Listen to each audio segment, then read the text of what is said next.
Hey everyone, and welcome. Today, we are going to tackle something that is a huge hurdle for so many people, and maybe for you too.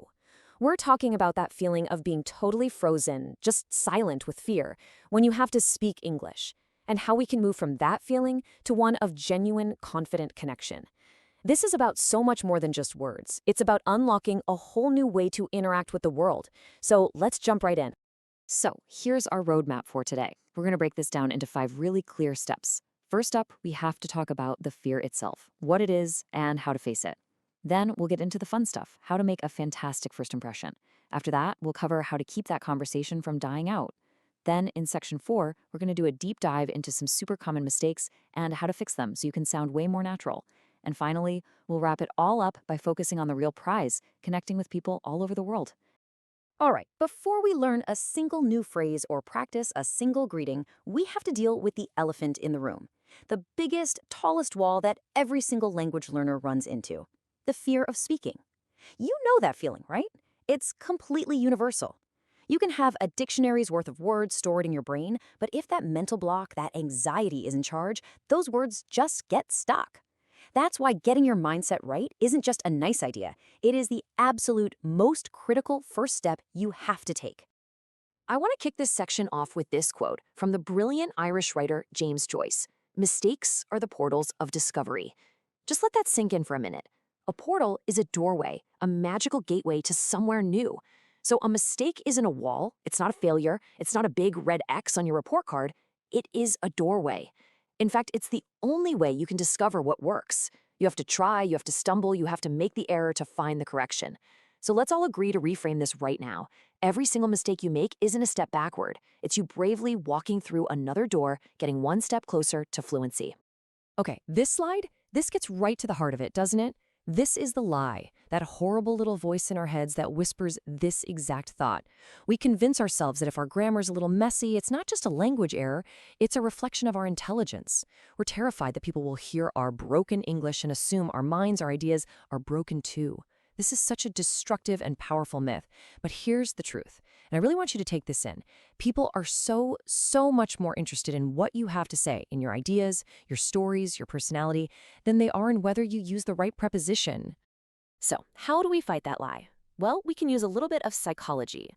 This is a real thing called the spotlight effect. Our brain tricks us into feeling like we're walking around on a stage with a giant, harsh spotlight following our every move, highlighting every little mistake for the entire world to see and to judge. But the reality? It couldn't be more different. That spotlight doesn't actually exist. Most people are not sitting there analyzing your verb conjugations. You know what they're doing? They're thinking about what they're going to say next. They're worrying about their own day, their own problems. Realizing this is so incredibly freeing. It's like someone hands you the remote control to that imaginary spotlight, and you can just turn it off. Take a deep breath and just speak. Okay, with our mindset totally reset and that spotlight turned off, let's get down to business. Let's build some practical skills. Every great conversation, every friendship, every business deal, it all starts with a single sentence. This next section is all about those crucial opening lines. We're going to learn exactly how to introduce yourself with confidence, no matter where you are. When you're introducing yourself, context is absolutely king. You have to know your audience. This slide lays it out perfectly. On the left, you've got your formal introduction. This is your go-to for a job interview, a professional conference, or meeting your partner's very serious parents for the first time. It's polite, it's respectful, it's professional. Hello, my name is John. It's a pleasure to meet you. Now look at the right side. This is your informal, everyday introduction. You're at a party, you're in a class, you're meeting a friend of a friend.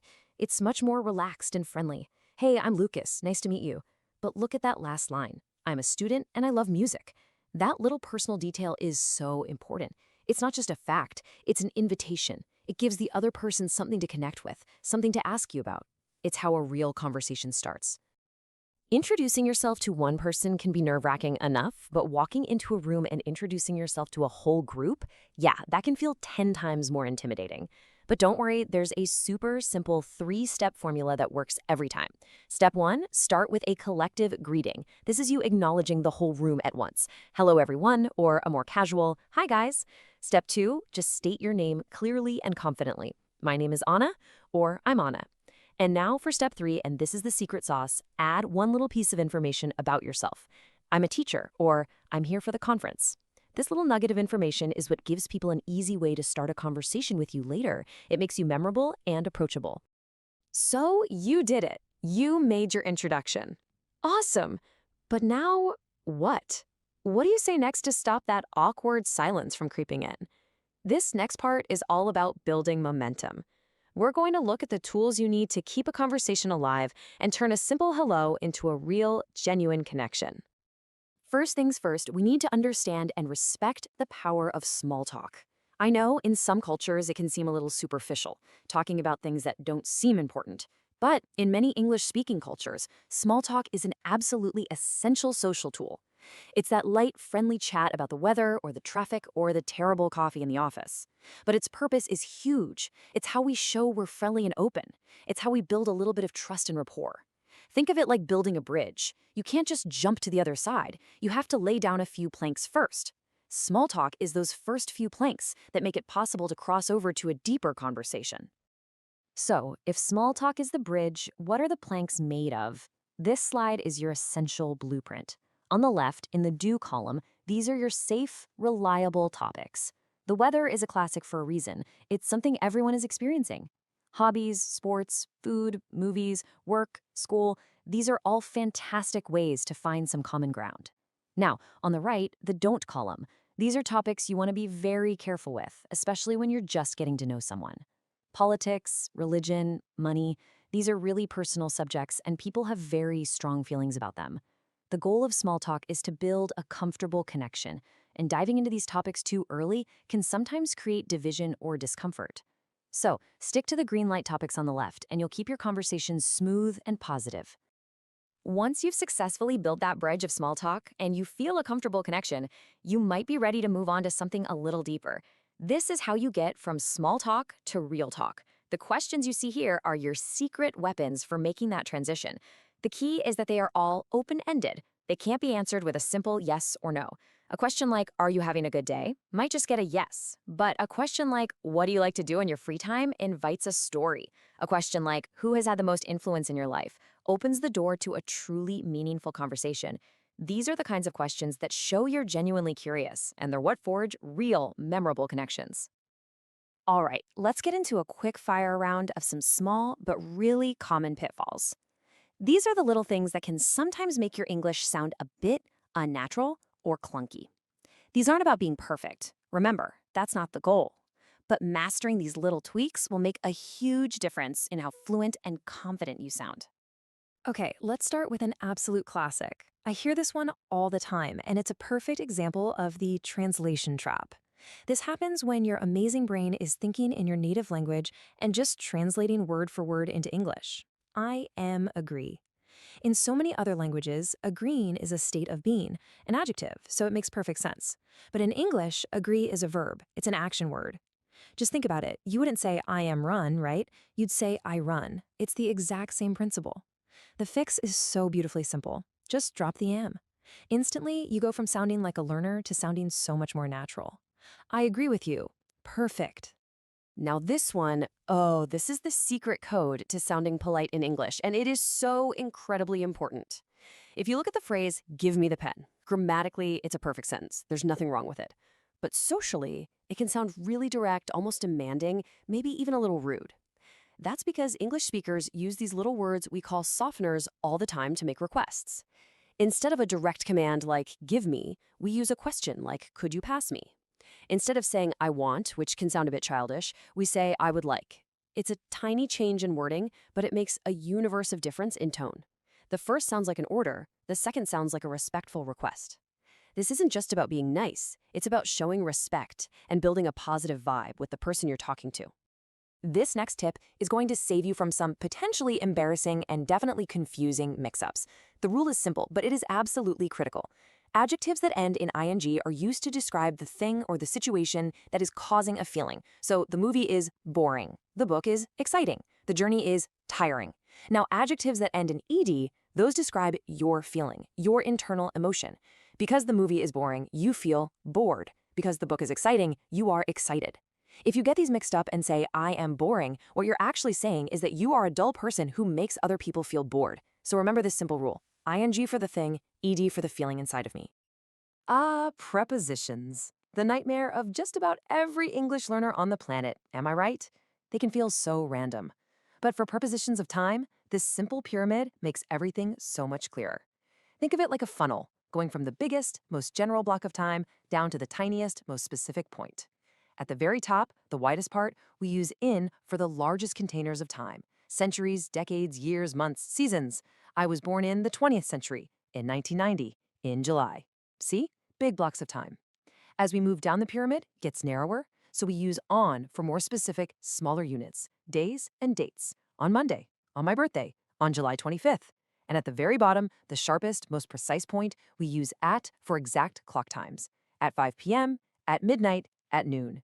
It's a simple, logical system that takes the guesswork out of it. I absolutely love this piece of advice from the writer Mark Twain. It's so clever and funny, but the point it makes is so important. Now, obviously, he's not telling us to start swearing in our conversations. What he's really saying is that the word very is often a lazy choice. It's a weak word that doesn't add much color or power. So the challenge is this. Whenever you're about to say very, pause for a second and try to find a stronger, more descriptive word instead. Instead of very happy, maybe you're thrilled, ecstatic, or overjoyed. Instead of very bad, perhaps something is awful, terrible, or dreadful. Making this one small change will make your English vocabulary so much richer, more vivid, and way more impressive. So, we have covered so much ground. We've talked about mindset, we've practiced our introductions, we've navigated small talk, and we've fine-tuned our grammar. Now for our final section, let's zoom all the way out and remember why we're even doing this. Why are we putting in all this work? Because the real reward isn't just adding a skill to your resume, it's about fundamentally changing how you experience the world and the people in it. This incredible quote from the great Maya Angelou. For me, this is everything. This is the ultimate secret to communication in any language. Your goal when you're speaking English isn't to deliver a grammatically flawless speech. Your goal is to make a connection. And connection is always, always about feeling. If you are warm, if you are polite, if you show genuine interest in the other person, they will remember that feeling of warmth and respect long after they've forgotten that you might have mixed up a verb tense. So please, remember this. That kind smile, that polite could you, that genuine curiosity, those are your most powerful communication tools. Always aim for connection, not for perfection. And this profound thought from Nelson Mandela just captures the ultimate prize of this journey so beautifully. When you speak to someone in a language that's not their native tongue, but when they understand, you're exchanging information. It goes to their head. But when you make the effort to speak to them in their language, in this case in English, you are doing something so much deeper. You're showing them respect. You're honoring their culture. You're building a bridge directly to their heart. And when you think about the fact that there are over 1 billion English speakers around the world, what you're really learning isn't just a language. You're learning the key that can unlock the hearts and minds of a massive, wonderful, diverse part of our human family. So, let's end right here with what I believe is the most important lesson of all. I want you to make this your mantra. Say it with me. Imperfect speech is better than perfect silence. Always. If you wait until your English is perfect to start speaking, you will be waiting for the rest of your life. Perfection isn't the goal. Communication is the goal. Connection is the goal. You have the tools, you have the mindset, you have the courage. So the only real question left is the one on your screen. Who will you talk to first? Take a deep breath and go make that connection. You've got this. Thank you so much for joining me today. You are doing great. Don't stop. Subscribe and watch the next video.